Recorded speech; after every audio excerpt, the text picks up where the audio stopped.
Hey guys, welcome back to your Lake Fork Guide. Got another episode of the Guides Network. Got my boy Captain Ron in the house today. How you doing, bud? Man, I'm doing great, bud. You know what? One of the most important things, maybe the most important thing in bass fishing is what connects you to the bait. That's right. And that's knots. If you got strong line and you got quality hooks. Not snot though, but not snot. Snot. Yeah, if you got strong line, you got quality hooks, there's only one chance for weakness, and that is the knot you tie. Yep. So today we're going to go over the variety of knots we tie, what applications we use them on, what type of line we use them on, just the full in-depth like we do, going further in depth than anybody else will, telling you all the little details of what knots we use and when and why. So you guys, stay tuned.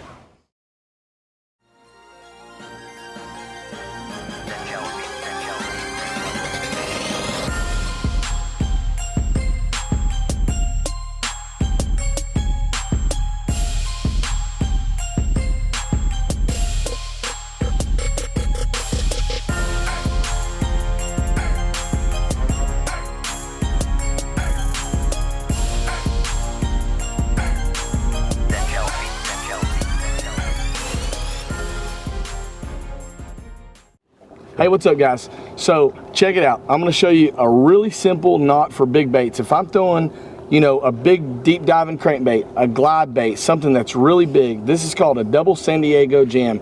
And I just like it because it gives me two pieces of line that are going to hold my bait. And this is something I'm going to use on fluorocarbon. I'm probably not going to use this knot on monofilament or braid, but this is a fluorocarbon knot for big baits. So we're going to go in this way and back through. We want to be sure to give ourselves a whole lot of slack because this is going to require a lot of line for this knot. Now right towards the top of my tag end, I'm going to hold this and slide my bait down towards the bottom. I'm going to double it up and hold it right here. Now one key important thing is to put my fingers through the bottom because I'm going to pull this loop back through there. Now on fluorocarbon line, I'm going to use 15 to 25 pound test. I want about 6 to 8 wraps around this line, but for the video, we're just going to do 2 or 3. So there's 1, 2. Okay. Now remember how we got our fingers down here at the bottom? That's to grab this line and go back through. And now right here at the top where we're holding that, those 2 pieces of line, we've got a little loop. And we're going to take this loop that went through the bottom and go right back through the top. And we're going to snug it up. And again, folks, I'm going to do about 6 to 8 wraps. Snug it up, and then we're going to pull it tight with our tag in that line. And then what I'll do is I don't want to make it super tight because it's going to get really tight when I cast, but I'll just get it snug. Now what we're left with is 3 tag ends, and I'm going to clip this about 1/8 of an inch above the line, and that's called a double San Diego jam. And that's what I'm going to use for big baits, big deep diving crankbaits, glide baits on fluorocarbon line. The first knot I'm going to go over is going to be probably my most used knot. I use this day in, day out for most of my fluorocarbon monofilament needs. You know, if I'm dragging a jig, a shaky head, if I'm flipping a jig in a root system, if I'm throwing a moving bait, you know, a square bill, lipless crankbait on a fluorocarbon type of line, fluorocarbon or mono, I will tie this knot. And I've tied this knot a bunch in front of customers, and they always go, man, what knot is that?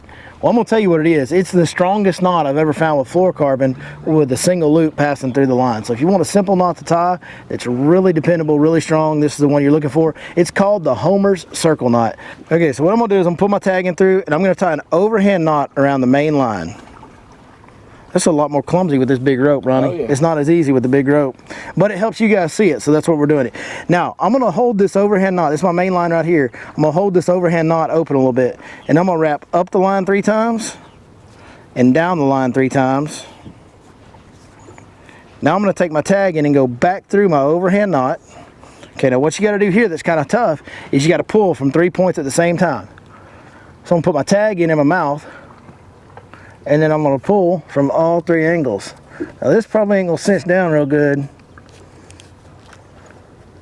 It's not going to look as nice as it does with fluorocarbon, but as you can see, you've got a multi-wrapped, basically it's a lot like a fisherman's knot, just a simple old fisherman's knot, but you've got that overhand knot around the base that the tag end is back through and around the main line that just makes that knot so strong. And you guys have watched the videos, y'all seen me set the hook on fish. Like, I don't play around, I kind of get after it when I'm setting the hook. And I horse fish out a big cover out here on these East Texas lakes like Lake Fork. And I have never, ever, ever, never once has that knot come undone or broke on me at the knot. It's always been a line failure, a bad spot in my line. So Homer circle knot. Okay, I'm fixing to show you my absolute favorite knot for a popper style bait or a jerk bait. And we did a jerk bait video this year. Oh, jerk. Man, I'm telling you the questions I had about this knot, and I promised everybody I'd come back and I'd show you guys how to tie this knot. So we got the big line, we got the scissors. Now, I'm gonna throw monofilament line or braid most of the time, and I'll throw braid on that popper a lot of times. On top water sometimes. Yeah, that popper a lot of times when I'm around grass and stuff like that. So you're gonna start out without using your bait. You're just gonna tie a regular overhand knot, just like so, okay? I'm gonna give me a little bit of slack to show you guys how this looks good. Then I'm gonna take the eye of my bait. Now, if I'm throwing a jerk bait, or if I'm throwing a popper and I'm throwing a loop knot, I'm taking that split ring off, because this sort of works as the split ring. This is your split ring up. I'm gonna come through the eye of my bait. Now, it's really simple. All I'm gonna do is on this loop, I'm gonna go 1, 2, 3, 4, 5, 6, something like that. Now, what's kind of key is how much of a loop do you want in that knot? Right. And a lot of times I use about 1 inch. That's a pretty good amount. So I'm gonna push this knot down to about where I want it, and kind of like you did on your knot, I'll use my teeth a lot. So I'll kind of slide this knot down to where I want it, and I'll get that little bit of a spot there, and then I'll tighten that knot. Now this is gonna look really weird on this right here, because yeah, it looks big and bulky, but it doesn't.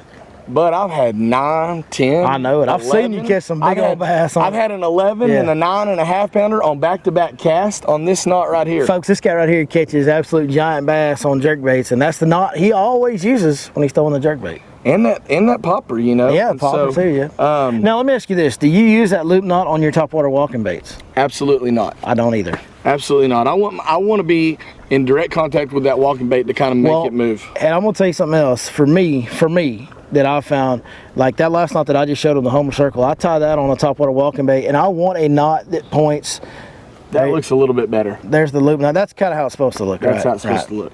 Yeah. But I want a knot on my topwater walking bait that points straight out from the bait, and the reason I want that is because when that bait on that walking bait, it walks this way when you feed it slack.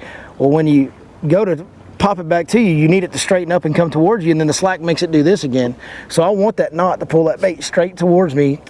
That way when I give it slack, it walks. And so I've always gone with that point right at me knot, which the Homer circle is a great one for that. Really strong. So.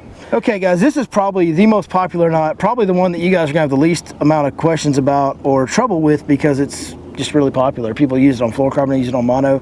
Mostly I use this on braid. If I'm throwing anything with braid, it's gonna be a Palomar knot, whether it's a frog, or if I'm using braid to rip traps out of grass, which I do sometimes with chatterbaits, just any type of braid configuration except a topwater popper. Except the popper. I will throw a Palomar knot on there. It's a really simple knot to tie. You just go straight through the eye of the hook, then you go back through the eye of the hook. You need some extra tag in on your Palomars, and I'm going to show you why here in just a second. So, and then from there, all you're going to do is tie an overhand knot, right? And then you're going to slide that loop that you've got created right here. That's going to go around your entire bait, okay?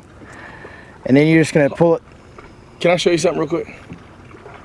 I want to show you something. I know. You got a better way to tie a Palomar knot? Well, I want to show you something. I mean, you might. I want to show you something that Shaw Grigsby, the famous. Okay, all I was going to do was cinch it down, and then that's the Palomar knot. But now Ronnie's going to show you the improved Palomar knot, apparently, that I don't even know about. Folks, you're always learning in bass fishing. I'm going to tell you, the day you start learning in this game. It's so, I got an opportunity to fish with Shaw Grigsby at Lake Tyler a long time ago, and he showed me the way he ties a Palomar knot, and he said Gary Klein taught him.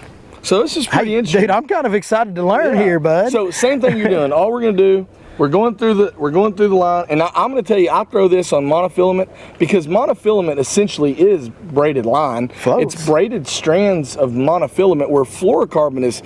We'll look at fluorocarbon kind of like plastic. It's a solid material, so we're real careful to not put a line that can actually cross itself on fluorocarbon. Right, it can cut. And of course, braid, there's only one knot. So this is always on braid, a lot of times on monofilament for me.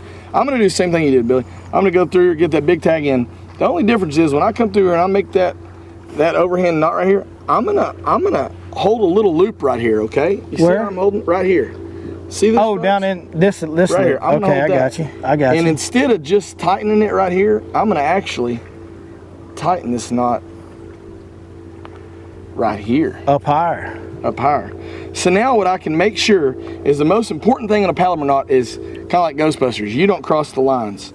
So I can check my lines, make sure they're laying side by side, and I can cinch this down real slow, right, just like that. See that? My lines are never cross. Perfect. Look at that. Cross. And look, folks, that's perfect. I mean, it's the same knot that I've tied a million times. It's just a better way to do it. Yep. You cut that tag in 1/8 of an inch, and you get to rolling. That's it. And guys, don't get too wound up about taggings. That's a generalization about knots. By the way, thank you for showing me that. Yeah, dude. I'm always excited to learn new stuff about fishing. That's why I started doing this channel. That's why I continue to kind of work my tail off. And you do too, helping me out on it, because we're really passionate about learning about bass fishing. And a knot that I've been tying my entire life, I just learned something about. So that was really cool. And thank you. That's from Gary Klein. That makes it even cooler, if you know what I mean. Cooler. One generalization about tag ends. You see people that want to get that tag in real short. You know, they want to get down. I gotta get that excess line off there. I don't understand it. If the fish doesn't care about 300 feet of line going up your pole, I don't think he cares about a 1/2 inch or an inch. No, he doesn't. Like, I always leave a pretty. Like, people go, man, you put a long tag on there, and I'm like, well, it doesn't matter, and it's just I just don't think about it. I just grab my finger and trim it, and I end up with a tag in about as wide as my fingers are, because it doesn't make any difference. No, and it allows for any kind of slippage. If it flips a little bit, yeah. And I don't think on any of these cinch knots, you know, any kind of knot where you're wrapping your line around the main line and you're cinching down, there's no point in you cinching it as tight as you can. The cast is going to cinch it, the hook set's going to cinch it. It doesn't need any more pressure on it. You can burn the line if you cinch it too tight. You can burn the line. Yeah. You should always wet fluorocarbon line. Always. That's a really big deal. So I'm going to show you guys another really cool knot. Which one are we talking about now? So I like to throw a spinning rod, sissy rod, fairy wand, whatever you want to call it. Hence why I don't know what knot he's going to talk about. I like to throw it. This is called an RP knot. Now, I've seen Brent Ayler, Brett High, Aaron March, several guys that tie this knot. So this is going to be your connecting braid to fluorocarbon. Okay, so your main line to your leader. Yes. Gotcha. So this is going to be my leader line right here. This is my fluorocarbon line. And generally when I'm throwing 20-pound braided line as a main line, I'm throwing anywhere from, well, out here I'm throwing 12 to 14-pound fluorocarbon line. So this is my fluorocarbon leader material. I'm just going to make a little loop just like that with a decent sized tag in. Now I'm going to come through here with my braid, and I'm going to put my finger through here. And this finger going through there is really important, because I'm going to come through here and I'm going to wrap it just like so. And this is going to be really hard with this big line. I'm going to wrap it around there about 8 times. For video purposes, we're going to do 3. And then I want to hold this and I want to come back up just like in your Homer knot. I'm going to come back up 3.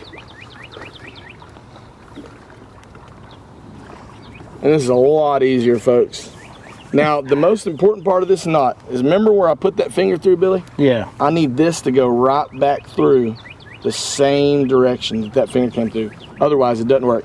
I'm going to take both ends of my line and I'm going to snug. They're probably not going to snug on this. That's snug a little bit. I'm going to snug that down. And these lines will lay beautifully with 20-pound braid and 12-pound fluorocarbon. And folks, that right there, I'm going to cut both of these really short. Now, I want to kind of pull into this a little bit because I want to make sure my tag ends are short. And the reason is that tag end will like to catch on my your eyes. Yeah. And if I get it in the spool, which I don't. Catch the other line if it gets in your spool. Yeah. And so what I'll do is I'll tie this off of my spool. I'll reel it to about 3 to 4 inches above my reel. And then I'll take my spool and I'll clip it about a foot. And that gives me enough room to kind of tie my bait and everything. And then when I get my bait at a casting distance from the tip of my rod, that knot's going to be just an inch or 2 above my reel. Perfect. And that's called the RP knot. And folks, again, I've caught a lot of big fish on this knot. And it can break. Of course, it's a weak spot in your line, but it's unlikely to break. And this is one of the best ones I found, and it's one of the tightest and one of the smallest. And I think those, what we give them, about 5 knots there. I mean, that should. And I do 8. I go 8 down and 8 up. 8 wraps. 8 down, and hold it, 8 the opposite way up. 8 wraps, okay. Yeah, you know, the thing about, we just gave them 5 knots, and with these 5 knots that we gave them, I mean, that can literally get you through any and all fishing situations. You can find a perfect knot for that situation no matter what you're doing with the knots that we just gave you guys. So those are the knots that we use and we fish every day on a day-to-day basis. And catch a lot of big fish. Catch a lot of big fish. It's We some good certainly stuff. hope that helps you guys catch more big fish in the meantime, because who doesn't like to see a few fish caught, right? Absolutely. So here's a few fish catches using those different knots.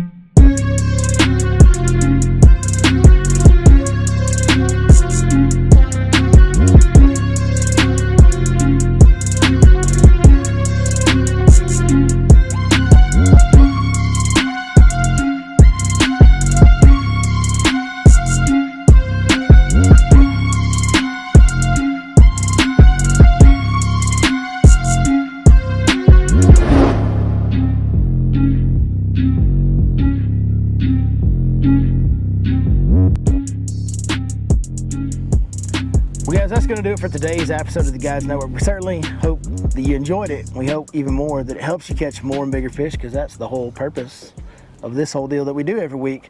We want to thank our sponsors, the people that support us: Smash Tech Custom Baits, Lou's Reels, 6 Cents Fishing. If you go into 6centsfishing.com and you place an order, be sure you punch in the code Your Lake Fork Guide. You'll get a 10% discount on all orders. And if you guys want to get out on the water with me and Captain Ron for a guide trip, maybe learn how to tie some knots in person, maybe even catch a few bass in between, hit us up at yourlakeforkguide.com. Check me out on Instagram and be part of my Insta fam at Captain Ron Big Bass, and on face page at Captain Ron's Guide Service. That's it. Check him out as well, and we'll see you guys next time right here on Your Lake Fork Guide.